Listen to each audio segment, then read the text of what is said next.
Ezequiel 1. Ora aconteceu no 30º ano, no 4º mês, no dia 5º do mês, que estando eu no meio dos cativos, junto ao rio Quebar, se abriram os céus, e eu tive visões de Deus.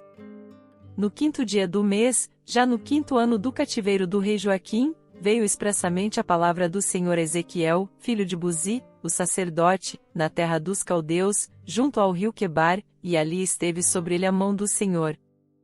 Olhei, e eis que um vento tempestuoso vinha do norte, uma grande nuvem, com um fogo que emitia de contínuo labaredas, e um resplendor ao redor dela, e do meio do fogo saía uma coisa como o brilho de âmbar.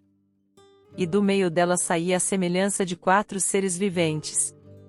E esta era a sua aparência, tinham a semelhança de homem, cada um tinha 4 rostos, como também cada um deles 4 asas.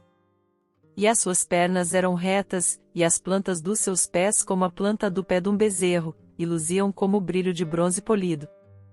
E tinham mãos de homem debaixo das suas asas, aos 4 lados, e todos 4 tinham seus rostos e suas asas assim, uniam-se as suas asas uma à outra, eles não se viravam quando andavam, cada qual andava para diante de si, e a semelhança dos seus rostos era como o rosto de homem, e a mão direita todos os 4 tinham um rosto de leão, e a mão esquerda todos os 4 tinham um rosto de boi, e também tinham todos os 4 o rosto de águia, assim eram os seus rostos. As suas asas estavam estendidas em cima, cada qual tinha 2 asas que tocavam as de outro, e 2 cobriam os corpos deles. E cada qual andava para diante de si, para onde o espírito havia de ir, iam, não se viravam quando andavam.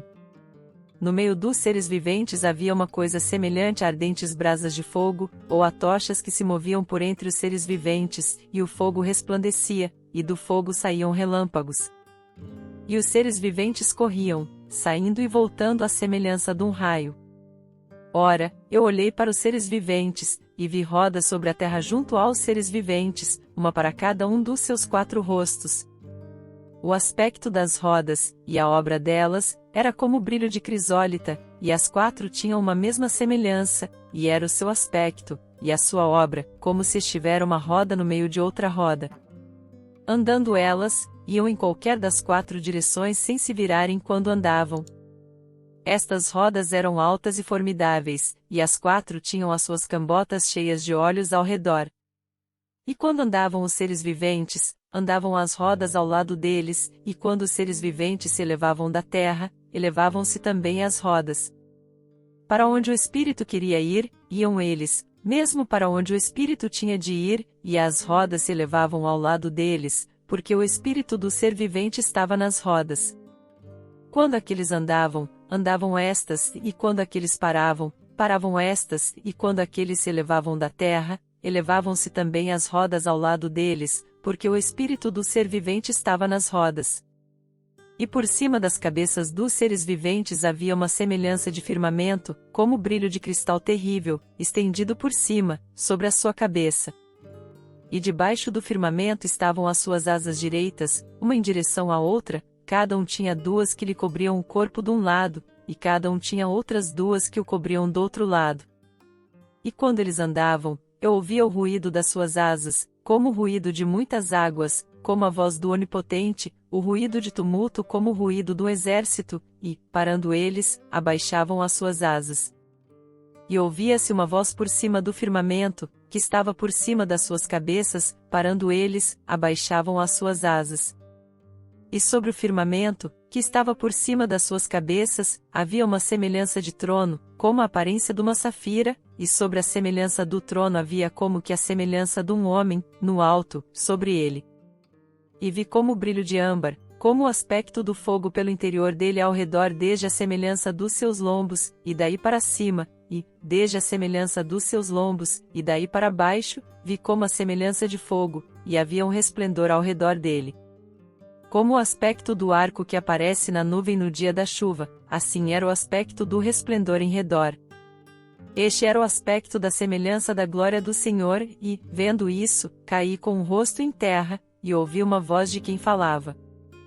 A visão de Ezequiel, o significado dos querubins e a glória de Deus, estudo profundo de Ezequiel 1. Contextualização de Ezequiel 1. O capítulo 1 de Ezequiel nos apresenta uma das visões mais impactantes e misteriosas da Bíblia. O profeta, que está exilado na Babilônia, tem uma experiência sobrenatural de ver o céu se abrir.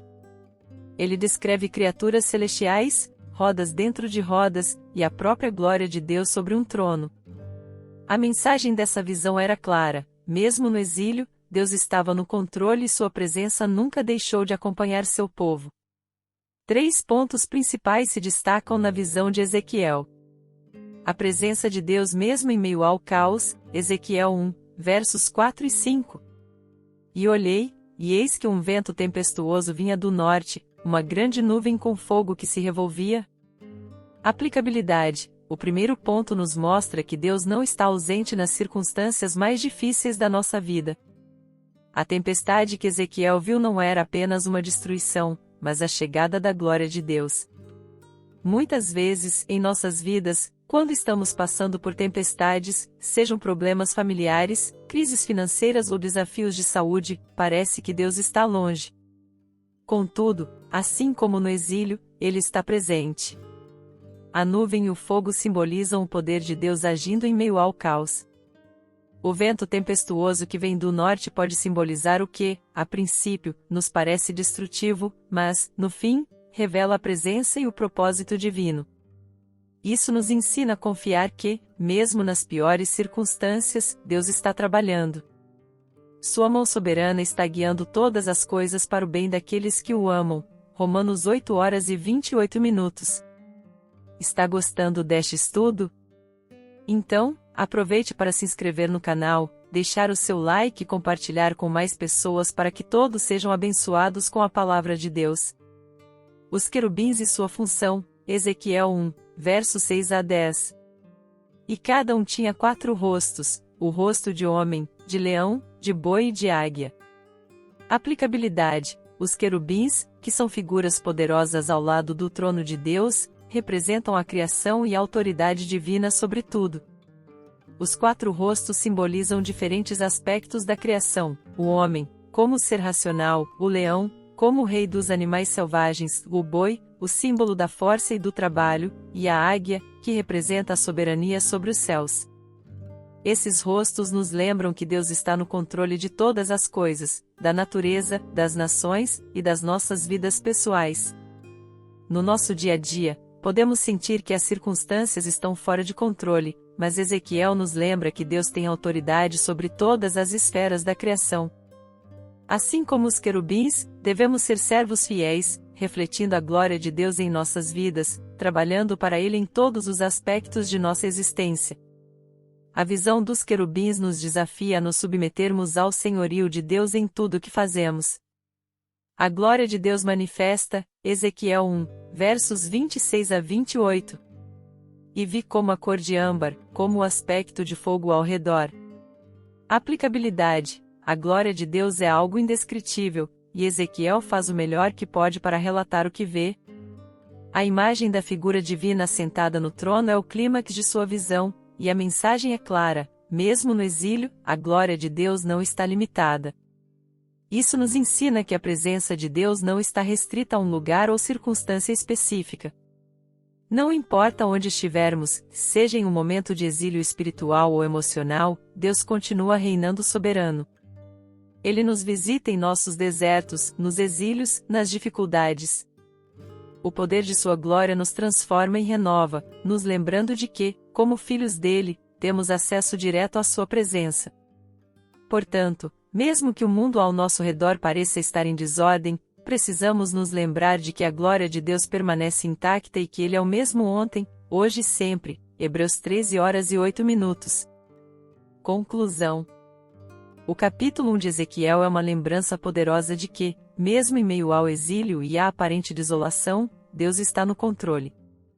Ele está presente nas tempestades da vida, exerce domínio sobre toda a criação e manifesta sua glória em cada situação. Ao estudarmos essa passagem, somos encorajados a confiar em sua soberania e a buscar sua presença, não importa onde estejamos. Se essa mensagem tocou o seu coração, inscreva-se agora no canal, deixe seu comentário e compartilhe com outras pessoas que precisam dessa palavra. Vamos juntos espalhar a palavra de Deus para que mais pessoas possam conhecer a sua glória e sentir sua presença em suas vidas.